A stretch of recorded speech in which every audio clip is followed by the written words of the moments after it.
Hello everybody and welcome. In this video I will show you how to pair your speaker Harman Kardon Aura Studio 4 with your Android device.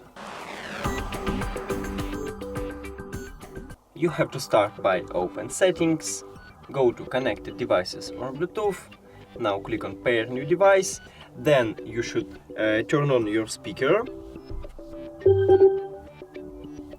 by pressing power button.